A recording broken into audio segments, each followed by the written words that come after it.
When I was a kid, I knew very early on that what I wanted to do with my life was be an astronaut. And more specifically, I wanted to be the first woman to walk on the moon. And every choice I made in life was pretty much associated with, is this going to help me get to be the first woman to take steps on the moon? And one of the things I definitely wanted to do as a kid was go to space camp. I grew up in the United Kingdom, and space camp was in the United States. The first original space camp was in Huntsville, Alabama, and it was so successful they expanded and they now have space camps in Florida. But when I was a kid, that was my goal. I wanted to go to space camp in Huntsville, Alabama.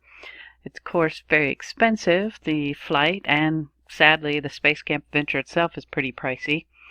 And my family definitely wasn't poor by any means, but setting aside a couple $1,000s to send one of the kiddos off to the United States for a little week of adventure was a little bit out of the picture.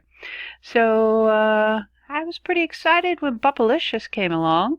It's a gum factory company that's out of business now, I think, despite the number of packs of Bubblicious I bought in the 80s. But I bought all the Bubblicious packs that I could possibly afford with my monies because they were offering Win a Space Adventure, Blast Off to Space Camp. I bought all the Bubblicious packs I possibly could, as I said. Did I win my space trip, or my space camp trip? I did not. But what I did win was a couple of root canals for all the bubblegum I chewed in my youth as an adult, so life lesson there. Brush your teeth more often. Alright, so there was a movie in the 80s released called Space Camp, and I was very jealous of the kids that went to space camp in this, of course, film. They weren't really at space camp. And crazy plot is that they went to space camp for some reason, not in a simulator, but in the actual space shuttle orbiter here. They're in there practicing, and lo and behold, the ignition occurs, lights the motors and the solid rocket boosters, and they blast into space. So I had thought to myself, hey, if I make it to space camp, maybe I can launch to space. Why not?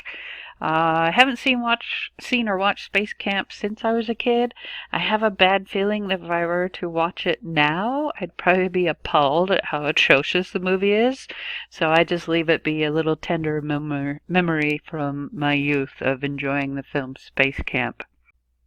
Hey, I didn't make it to Space Camp, but that's alright because a few years back I stumbled upon this thing called Space Academy, where Space Academy is for teachers.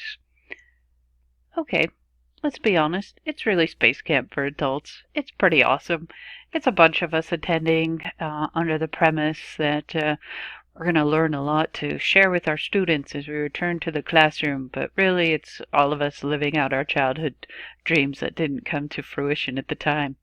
While I was at Space Academy, wait for it, while I was at Space Academy, I learned that there is Advanced Space Academy. Yeah, this is a 1 week stay. This is a 2 week stay.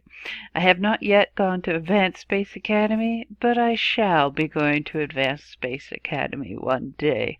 So, hey, this dream didn't come true, but this one did open the door to even more dreams.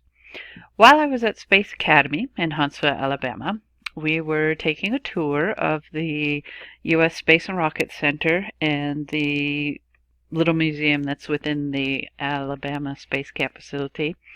And we're coming around the corner of a hallway. This happens to be the hallway that's got all the pictures of the greats in rocket science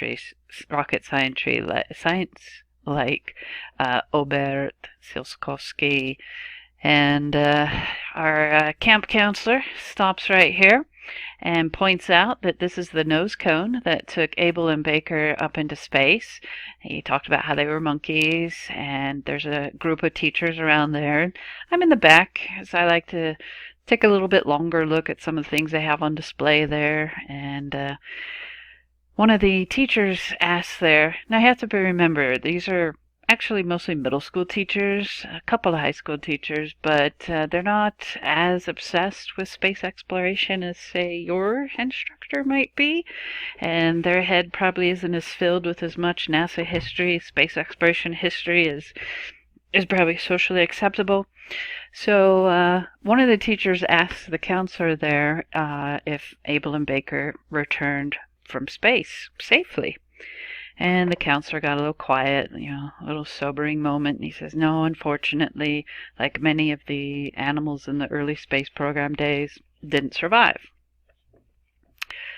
So I'm in the back and I'm thinking, oh, that's not right. The big deal about Abel and Baker was that they did come back safely, and a big victory for the United States.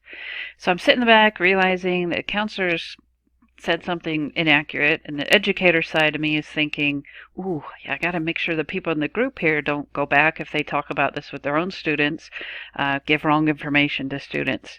Not that I don't, but, if I can try and stop it, I do, or avoid it. But then there's that other part of me saying, oh, this is the first day. You've only been with your group for a couple hours.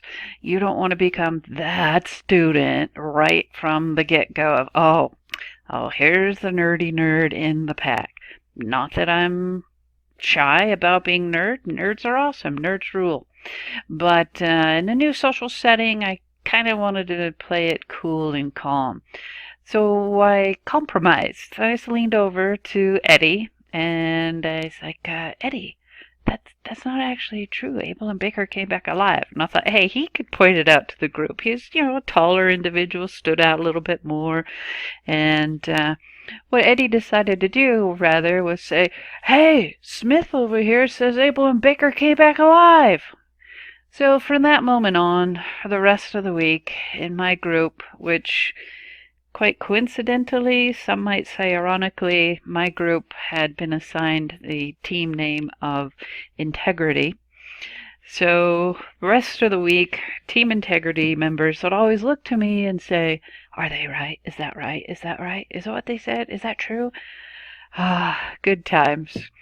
But a little frustrating because at the end of the tour, at the Space Camp facility, you walk out of the main doors and there's a sign. Oh yeah, it's hidden amongst the foliage here, but there's a sign pointing the way to Miss Baker's memorial. And if you walk over there, and I would think a counselor who does the tours regularly would probably have noticed this sign: Miss Baker, Squirrel Monkey, born and died, first U.S. animal to fly in space and return alive. Well, anyhow, so zoom in a little bit better, make it more clearly. First U.S. animal to fly in space and return alive, May of 1959. For a lot of people, you'll look at this marker because it's standing high out of the ground and just walk away. But if you happen to get close enough and you just cast your eyes a little bit down here, you'll see this plaque, this headstone rather, of Big George, husband of Miss Baker. You gotta love it. Gotta love it. So here's a little clip of the story of Abel and Baker.